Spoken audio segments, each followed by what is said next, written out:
هم پښتون خبرونو سره زم رشنا ضمیر ټولو ناول وړاندې کوو د نن ورځې مهم خبرونه. د حکومت او اپوزیشن د پارلیمنت مشترکه اجلاس کې اپوزیشن او حکومت یو بل ته مخامخ. وزیر اعظم عمران خان، اپوزیشن لیڈر شہباز شریف، د پیپلز پارٹی چیئرمین بلاول بھٹو زرداری او ګڼ شمېر نورو وزیرانو اجلاس کې شرکت کړي. د اپوزیشن لخوا شور شرابه. د پارلیمنت مشترکه اجلاس کې د انتخاباتو ترمیمی بل د کال 2021 بل پیش کولو تحریک منظور. د بل په حق کې 221 او مخالف کې 203 ووټونه راغلي. انتخاباتو ترمیمی بل بابر اعوان لخوا پیش کړی شوی. د حکومت په نیت کې فرق دی. هغوی تور قانون پاس کوي. حکومت ته د ولس نه ووټ میلاویدل ګران شوي دي. د بربادۍ نوم بدلون او د دھاندلۍ نوم EVM شوی. RTS ته هم د روډ ترانسپورټ نوم ورکړی شوی دی. د اپوزیشن لیډر شہباز شریف د قومي اسمبلی مشترکه اجلاس کې په حکومت سخت تنقید. وایي بهر ملکی پاکستانیانو ته د ووټ اچولو په حق کې یو. زموږ اعتراض صرف د حکومت په طریقه کار دی. مونږ تور قانون نه مسلط کوو. د تیرو وختونو مسله حل کوو. حکومت د قانون سازۍ پورا عمل نه خبر دی. په بیلونو ټولې آئینی ذمہوارۍ پوره کړي دي. په بیلونو اتحادی جماعتونو ته بریفنګ ورکړی شوی او اعتماد کې اغستی شوی دی. د خارجه چارو وزیر شاه محمود قریشی قومي اسمبلی کې اظهار خیال. وایي اپوزیشن ته د بهر ملکیانو ډالر قبول دي او ووټ نه دی قبول.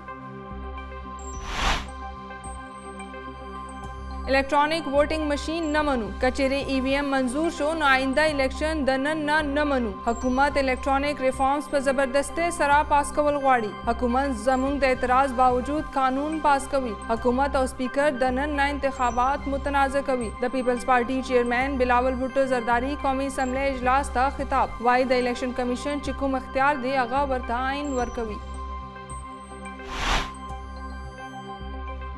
د نن قانون سازی آئین او قانون سره لوبه ده. د ډسکه الیکشن پټون کې پر راتلونکي انتخاباتو د ډاکې اچولو لپاره قانون سازی کوي. د الیکشن کمیشن په آئینی اختیاراتو به هیڅ قسمه سمجھوتا نشي کولی. د مسلم لیگ نون ترجمان مریم اورنګزیب وینا. وایي دا انتخاباتي اصلاحات نه بلکې د ولس د رای قتل سازش او منصوبه بندي ده. د نیشنل سیکیورټي ورکشاپ غړو لخوا د GHU دوره. هغوی د سلامتیا صورتحال او د چیلنجونو نه خبر کړی شوي. د ISPR وینا. آرمی چیف جنرل قمر جاوید باجوه وایي پاک فوج د ملک د خطرو نه بچ کولو لپاره پرعزم دی. د قومي سلامتیا چیلنجونو مخنیوي لپاره د مشترکه قومي جواب ورکولو ضرورت دی. د قوم خوشحالي او ترقی لپاره کار کول د ټولو مشترکه ذمہواری ده. پاکستان 3 میاشتې د کرونا وایرس له امله کرتارپوره راهداري بنده کړې وه. د پاکستان حکومت او ولس لخوا سکھ رورولۍ ته هرکلی کو. پاکستان کې اقلیتونو ته مکمل ازادي ده. د خارجه چارو وزیر شاه محمود قریشي وینا. وایي هندوستان دې هم په خپله رویه نظرثاني وکړي. مقبوضه کشمیر کې دې هم داسې حالات جوړ کړي شي چې خلکو ته ازادي وي.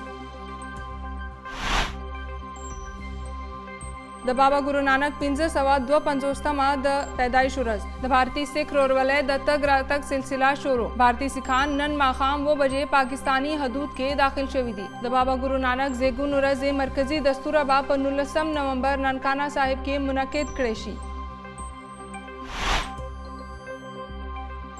د خیبر پختونخوا فوډ سیفټي اتھارټي د پیښور په مختلف سیمو کې کاروایی. د کاروایی دوران 15,000 لیټرو څخه زیات غیر معیاري پیې ضایع کړې شوي. په بندو روډ فیکټري نه 1,000 لیټره نه زیات غیر لیبل والا خوردني تیل برآمد شوي. د خوردني تیل غلط لیبل لګولو له امله فیکټري سیل.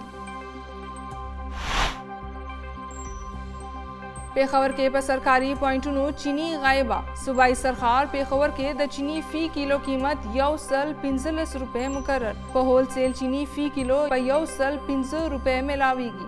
د 50 کیلو چینی بورې قیمت 15,150 روپو ته رسیدلی.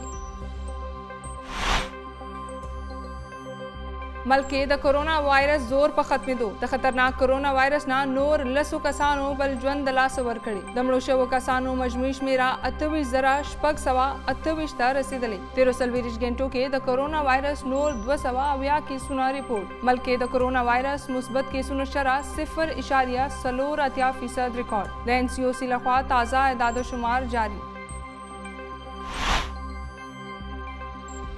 د افغانستان قائم مقام خارجه وزیر امیر خان متقی لخوا امریکې ته خط کې د اساسو بحال کولو مطالبه شوې. د افغانستان اساسې منجمد کولو خو نه د امریکې ولس مطالبه ده او نه ورسره مسلې حل کیږي. د امریکایي حکومت د افغانستان اساسې بحال کړي. د خط متن د پاکستانی کرکټ مینوالو لپاره د خوشاله خبر. پاکستان ته یو کم 13 کاله پس د ICC چیمپئن ټرافي کوربتوب میلاو. د ICC لخوا آئنده د عالمي ایونټ کوربتوب ملکونو اعلان شوی دی. د کال 2025 چیمپئن ټرافي به پاکستان کې لوبیږي.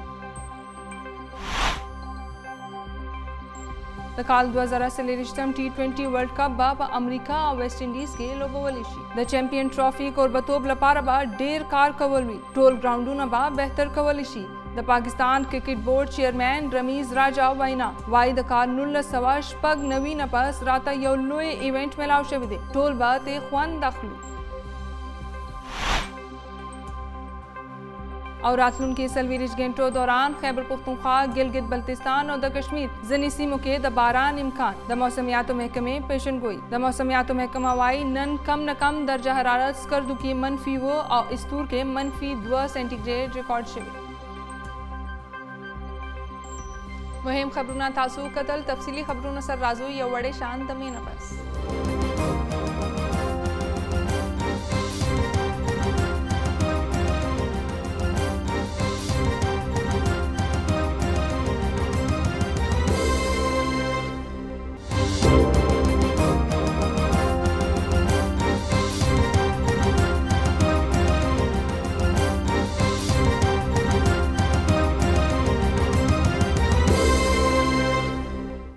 پښتون خبرونو کې یو ځل بیا هرکلی اوس وړاندې کوو د خبرونو تفصیل. د پارلیمان ګډې غونډې د الیکشن ترمیم بیل 2021 وړاندې کولو تحریک منظور کړي چې پکې 221 غړو د تحریک په حق کې او 203 په خلاف رائے ورکړې دي. د تفصیلاتو تر مخه د قومي اسمبلی سپیکر اسد قیصر په مشرۍ کې د مشترکه پارلیمنت غونډه وشوه چې پکې بابر ایوان انتخاباتي اصلاحاتو ترمیمي بیل 2021 ایوان کې وړاندې کړو. سپیکر ډایز د اپوزیشن غړو محاصره وکړه. سپیکر اسد قیصر عبدالقهار مندوخیل ته خبرداری ورکړو چې تاسو په خپل حد کې اوسئ. دا د خبرې طریقه نه ده. په خپل حد کې خپله خبره وکړئ. حکومت او اپوزیشن د اساسي قانون او قانوني مسایلو په سر یو بل سره مخامخ شول چې وروسته د قومي اسمبلی سپیکر د یادې تحریک په اړه د رایې اچولو عمل پیل کړو. د اپوزیشن لیډر شهباز شریف د قومي اسمبلی مشترکه اجلاس کې په حکومت سخت تنقید او ویلي دي چې د حکومت په نیت کې فرق دی. هغوی تور قانون پاس کوي. شهباز شریف ویل چې حکومت ته د ولس نه ووټ میلاویدل ګران شوي دي.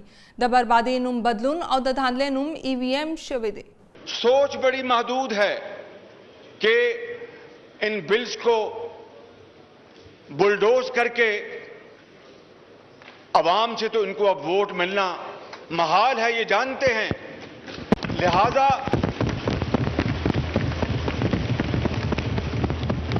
لہذا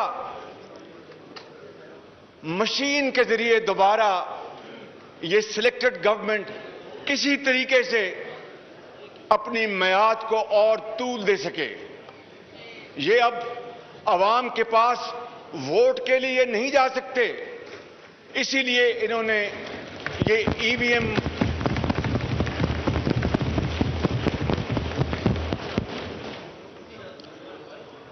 اور EVM کیا چیز ہے جناب اسپیکر؟ ایول اینڈ ویشیس مشین.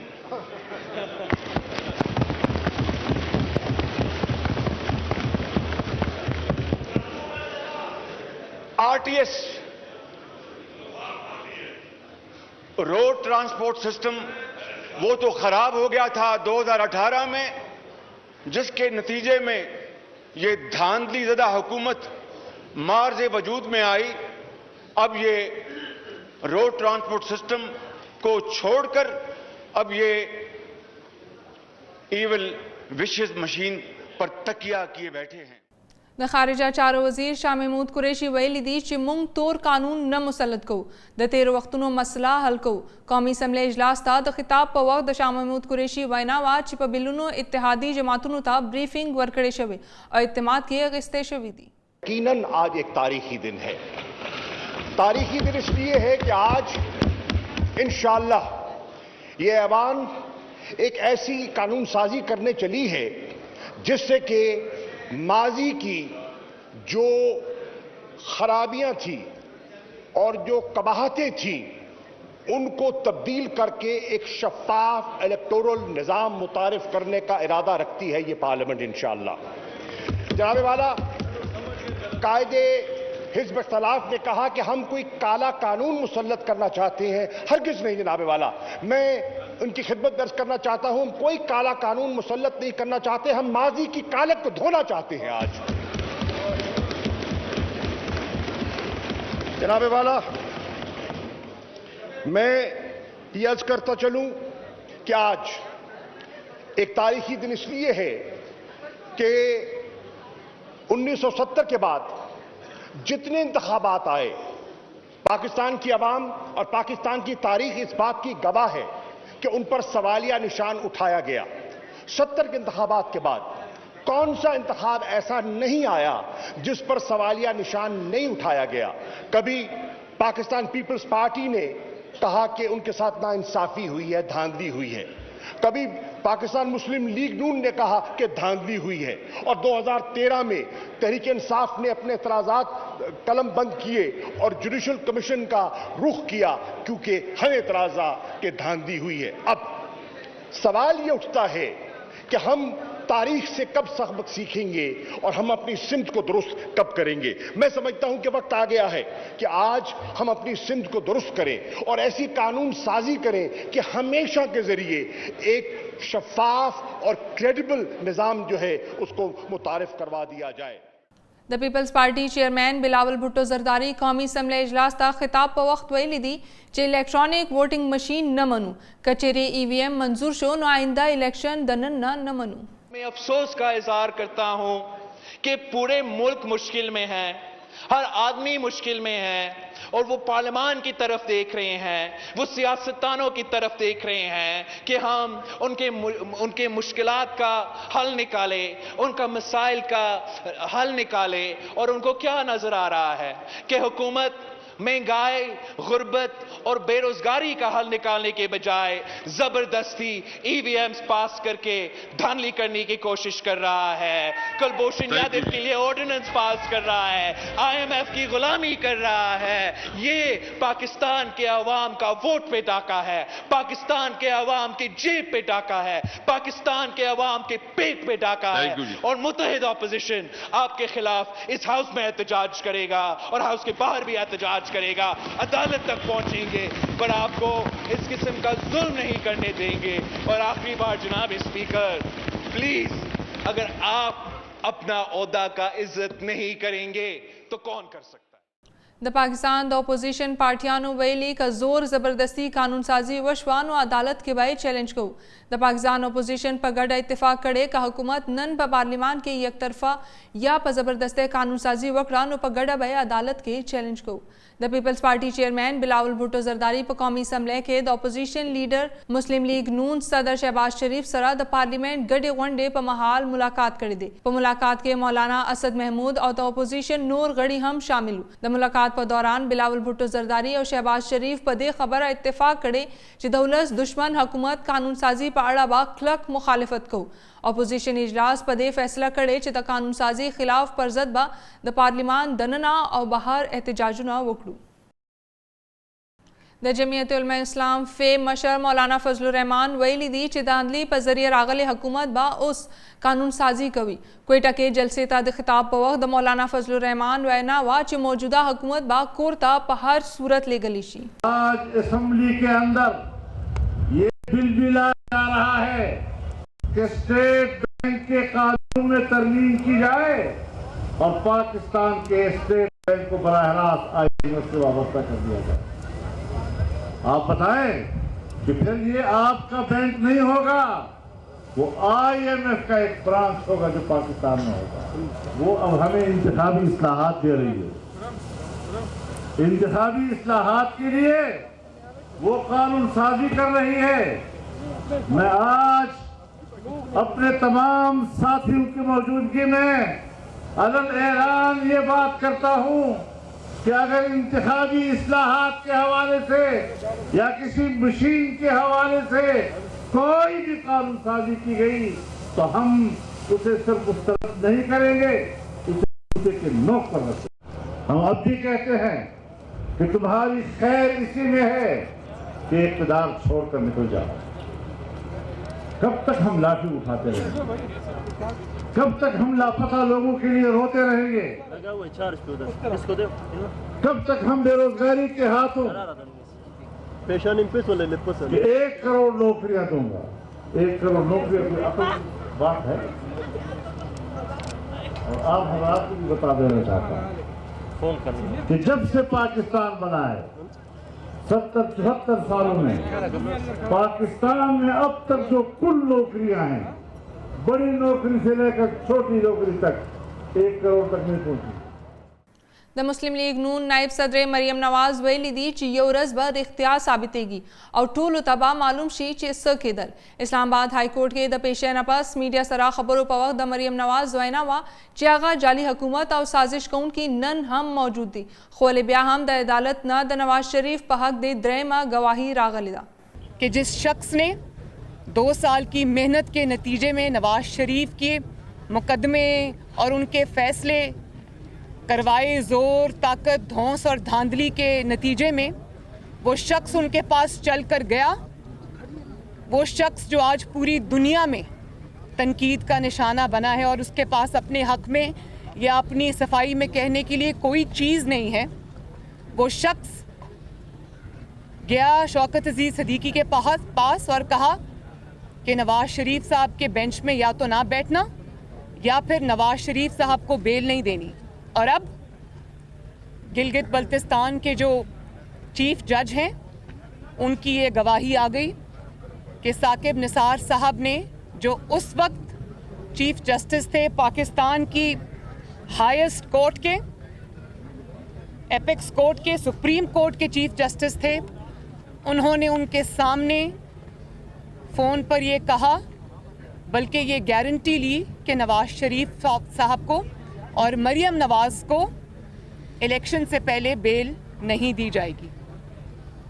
और जब उनसे पूछा गया कि आप ये क्यों कर रहे हैं, तो उन्होंने कहा कि गिलगित बल्तिस्तान और पंजाब के मामलात बहुत फ़र्क होते हैं, आप ये ऐसे एक्ट करें जैसे आपने ये बात सुनी ही नहीं, सुनी अनसुनी कर दें, यानी कि अपनी मजबूरी का भी इजहार किया और इस बात से इनकार नहीं किया कि मैं तारीख़ की सबसे बड़ी नाइंसाफ़ी करने जा रहा हूँ। द मुस्लिम लीग नून तर्जुमान मरियम औरंगजेब वैली दी ची नन्ने कानून साजी गैर आइनी दा नन्ने कानून साजी ला आइन और कानून सरा लो बेकवल दी द पार्लियामेंट मुश्तरका इजलास दा पखपल वाइना के मरियम औरंगजेब वेल द डस्का इलेक्शन चोर इमरान खान रातलुन के इलेक्शन बांधे डाका चवल लपारा कानून साजी कवी द इलेक्शन कमीशन पर आइनी इख्तियारात उबा हिस्स समझौता न कीगी। मरियम औरंगजेब वेल चे दा पयो गैर जानिबदारा और आज़ाद इलेक्शन कमीशन हमला दा इंतखाबाती इस्लाहात न दी दा उलस द वजलो साजिश और मनसूबा बंदी दा अगेज़िया तकड़ा चे इंतखाबाती इस्लाहात साजिशुन ज़बरदस्ती और धमकियान सरा न बल्कि द पार्लिमानी मुशावरत सरा कीगी दा इंतखाबाती इस्लाहात व कानून साजी न दा इमरान खान द इंतखाबात द गला स्कीम दे द इलेक्ट्रॉनिक वोटिंग मशीन न बल्कि द खल्को द वोटुनो द गलायो तारीखी और बद मिसाल दे। खारिजा चारो वजीर शाह महमूद कुरैशी द हिंदुस्तान दागा फैसले हरकले कड़े चितरमा खै सिखानो ता द मजहबी रसूमात लपारा करतारपुर ता दतलो इजाजा वर्कड़े शविदा हिंदुस्तान ऐलान कड़े ची सिखान कवली ची च द नवंबर वलसम नेटे सखा दुई द मजहब बानी बाबा गुरु नानक द पैदाइश दौरज मंजुल लपारा पाकिस्तान के करतारपुर ता थलेशी खारिजा वजीर कुरैशी वेल हिंदुस्तान द तेरो शलो म्याश तो रई से सिखानो ता मजहबी रसूमात लपारा करतारपुर पतलो बांधे पाबंदी लगवले کړې وه. هغه ویل د هندوستان په حکومت د کرتارپور لارې پرانیستلو لپاره د هندوستان په حکومت د دنیا او سکھانو لخوا دباو و. د دباو په نتیجه کې هندوستان د لارې د خلاصولو مطالبه ومنله. هندوستان څخه به سکھان نن د شورو د ورځې څخه د خپلو مقدس ځایونو لیدو لپاره راتلی شي. قریشي ویل پاکستان د مذهبونو ترمنځ د هم آهنګۍ لپاره د کرتارپور لاره پرانیستې ده چې سکھان کولی شي مذهبي رسومات ترسره کړي. پاکستان به 2019 کې د بابا ګورو نانک د پیدایش 550 ورځ لمانځلو په موقع د کرتارپور لار د هندوستان او نړۍ سکھانو لپاره پرانیستې وه. د بابا ګورو نانک د پیدایش ورځ لمانځلو لپاره د کرتارپور راهداري څخه د بھارتی سکھ زیارت کوونکو راتګ جاری. د بابا ګورو نانک 552 کلیزې د لمانځلو لپاره د هندي سکھ زیارت کوونکو د واګا بارډر څخه پاکستان ته د راتلو سلسله جاری ده. د بابا ګورو نانک د پیدایش ورځ د جشن په مناسبت پاکستان د سکھ ټولنې لپاره خصوصي اقدامات کړي او د کرتارپور راهداري او واګا بارډر د هندوستاني سکھانو د مذهبي مراسمو لپاره پرانیستلې شوې ده. د کرتارپور راهداري CEO محمد لطیف وینا تر مخه زیارت کوونکي به د کرونا ټیسټ نه وروسته دربار ته بوتلی شي. یاد دی وی چې د بابا ګورو نانک د پیدایش ورځ اصلي جشن به د نومبر په 19 په نانکانه صاحب کې ترسره شي. د خیبر پختونخوا فوډ سیفټي اتھارټي د پیښور په مختلفو سیمو کې کاروایی کړې ده.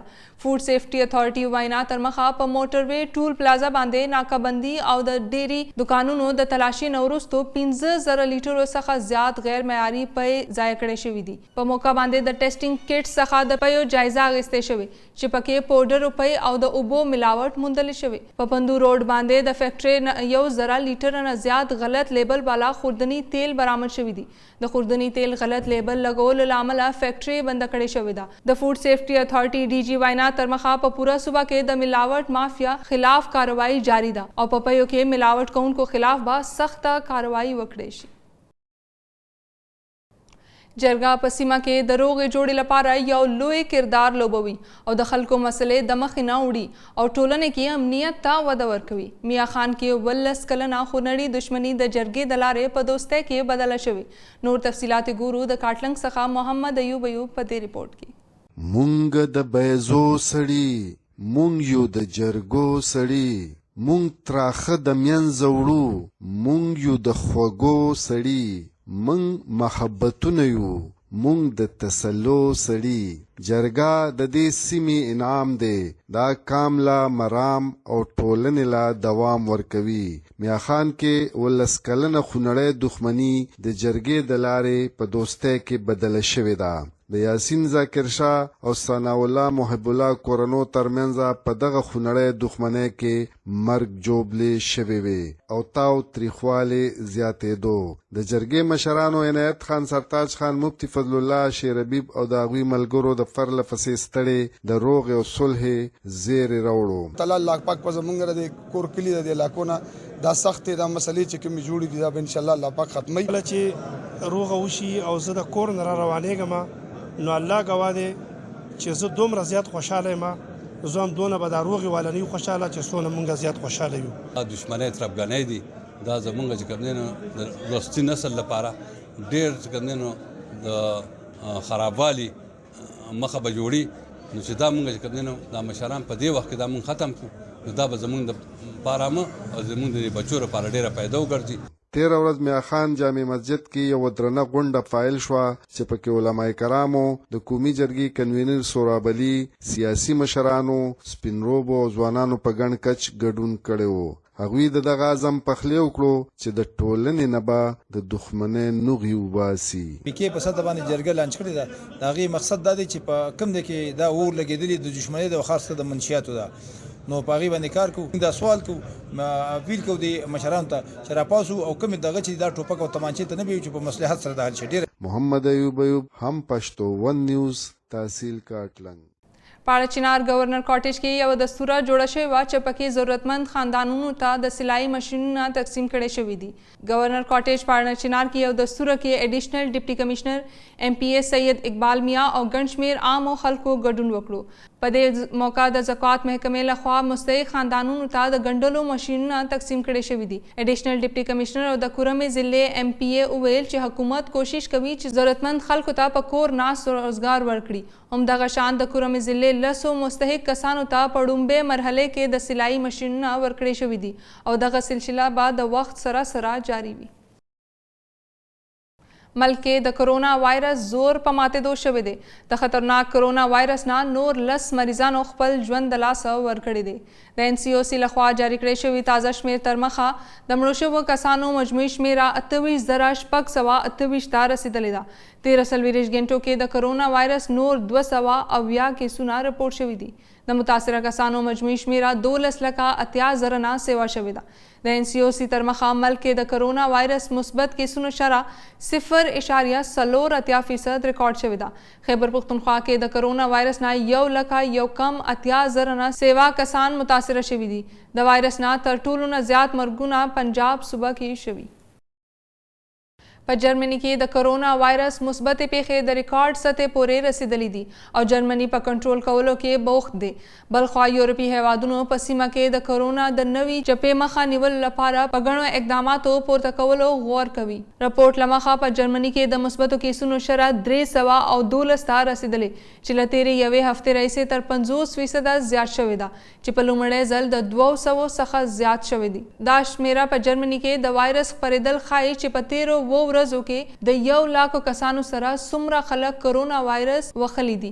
په جرمني کې څلورمه چپه دا مهال د حکومت لپاره یو مهمه موضوع ده چیرته چې 3 پارټیانې په روان ستمبر میاشت کې د انتخاباتو وروسته د کابینې په جوړولو خبرې کوي. د افغانستان د بهرنیو چارو سرپرست وزیر امیر خان متقی د امریکا د کانګرس غړو ته په یو لیک کې د امریکې لخوا د افغانستان منجمد شوي فنډز د بحالولو غوښتنه کړې ده.